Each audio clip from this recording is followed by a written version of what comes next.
Santapan Harian Selasa 25 Oktober 2022.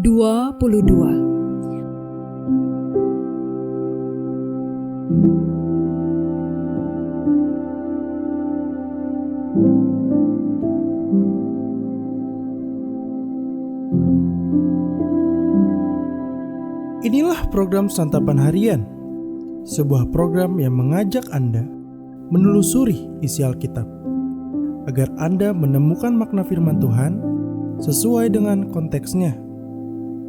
Santapan Harian tertuju bagi Anda yang ingin memiliki kehidupan rohani yang segar, kuat, dan sigap.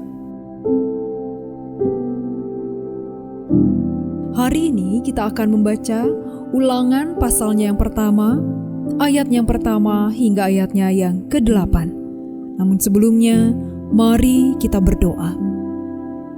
Di dalam kasih-Mu Yesus, mampukanlah kami untuk memahami kebenaran firman-Mu serta melakukan di dalam keseharian kami.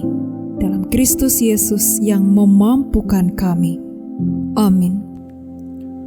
Ulangan 1 ayat 1-8.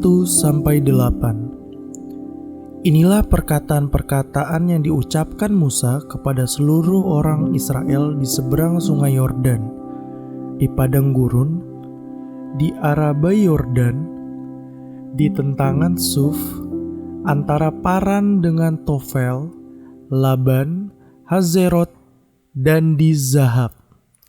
11 hari perjalanan jauhnya dari Horeb sampai Kadesh Barnea, melalui jalan pegunungan Seir. Pada tanggal 1 bulan 11 tahun ke-40 berbicaralah Musa kepada orang Israel sesuai dengan segala yang diperintahkan Tuhan kepadanya demi mereka.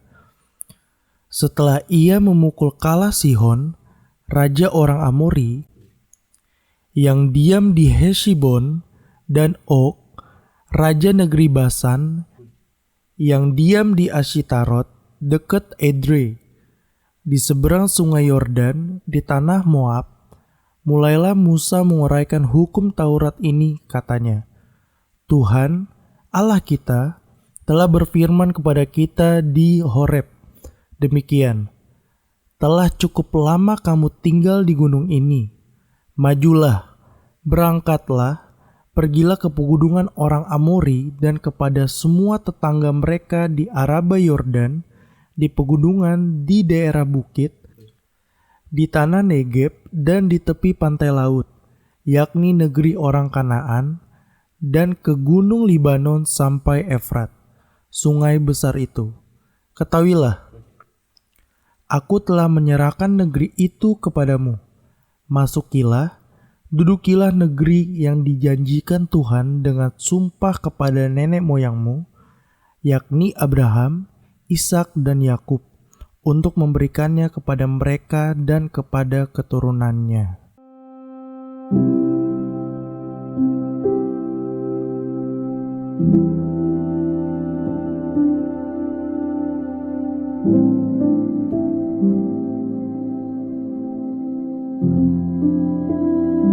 Sahabat Santapan Harian, waktu peristiwa ini adalah tanggal 1 bulan 11 tahun ke-40.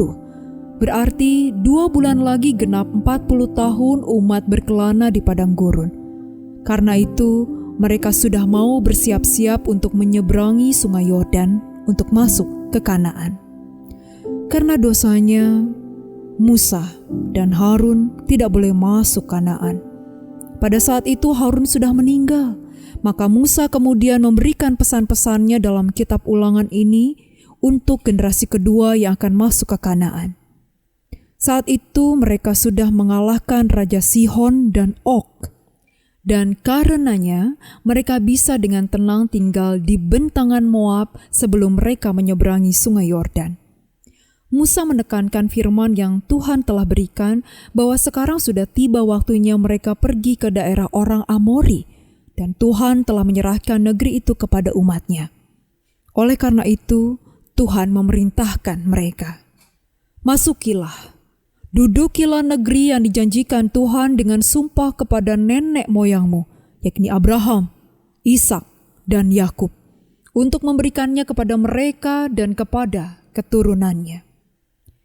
Jika kita menghitung dari pertama kali Tuhan memberikan janji tentang tanah Kanaan kepada Abraham, yaitu sekitar 2000 sebelum Masehi, sampai saat peristiwa itu terjadi, yaitu sekitar 1400 sebelum Masehi, maka 600 tahun telah berlalu. Tetapi bagi Tuhan, janji adalah janji. Walau sudah ratusan tahun berlalu, Ia tetap memegang janjinya. Tanah Kanaan yang telah Tuhan janjikan kepada Abraham dan keturunannya menunjuk kepada langit baru dan bumi baru yang akan diberikan kepada kita. Keturunan rohani Abraham yang di dalam Kristus mewarisi perjanjian Tuhan dengan Abraham. Dengan demikian, walau janji itu telah diberikan ribuan tahun yang lalu, kita bisa dengan iman meyakini bahwa pada akhirnya, setelah Tuhan Yesus datang kedua kalinya, kita orang percaya akan dibawa masuk ke langit baru dan bumi baru, serta menikmati tanah yang bahkan lebih baik dari tanah Kanaan. Dengan meyakini janji Tuhan, mari kita dengan setia menjalankan tugas yang Tuhan berikan kepada kita. Mari kita berdoa. Ya Tuhan, bimbinglah kami supaya tetap menunjukkan kesetiaan pada kehendak-Mu dalam segala situasi kehidupan ini. Dalam nama Yesus Kristus, kami berdoa. Amin.